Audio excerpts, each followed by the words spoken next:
turned off the rest of the 60 Minutes. The one that was more, that helped me more in helping understand the thought process of human beings and where they're at was the book banning portion. I didn't watch the part about Greg Abbott. The book banning portion thing. Now, the one book that just won a Pulitzer Prize says there are no bad books, just the fear of them.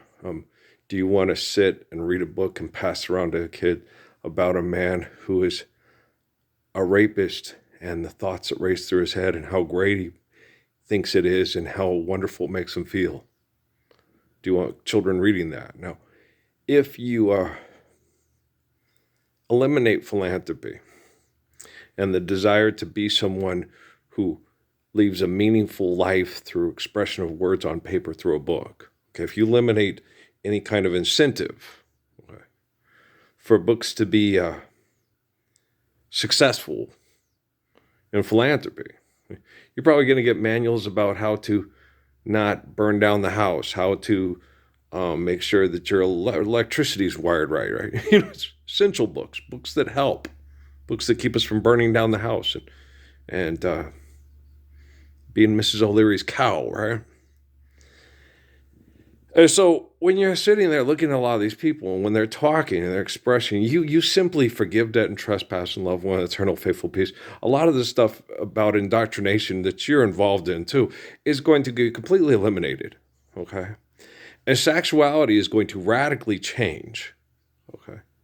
When you eliminate economic conflict from your lives, okay?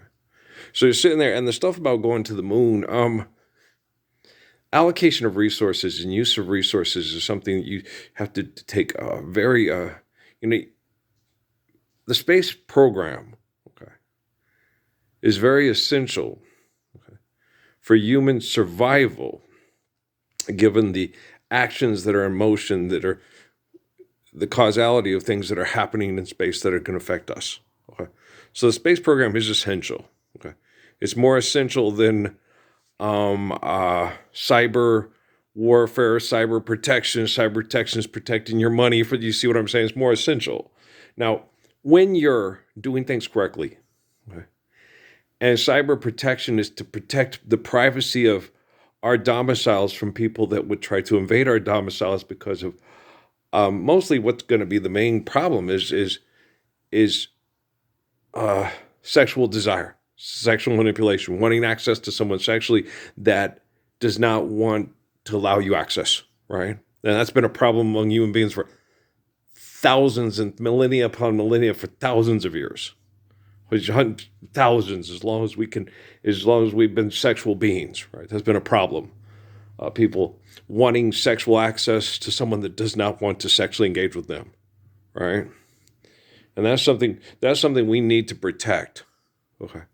We need to protect people from forcing their sexual desires on other people that don't want sexual relationships with them. That's very important, right?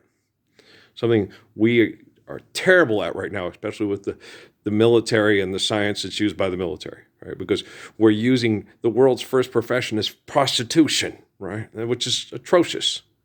You forgive debt and trespass, love one, eternal faithful peace. That eliminates prostitution and conflict and competition for being a successful, sexual, romantic, on that K, every kiss can be. How do you know that's not a drug dealer and lady heroin in the pool? But you guys think it's romantic because it sells rings, right? Okay, guys, I'm going to go. This is my last one of the day. We'll talk tomorrow. All right, peace out and grow up.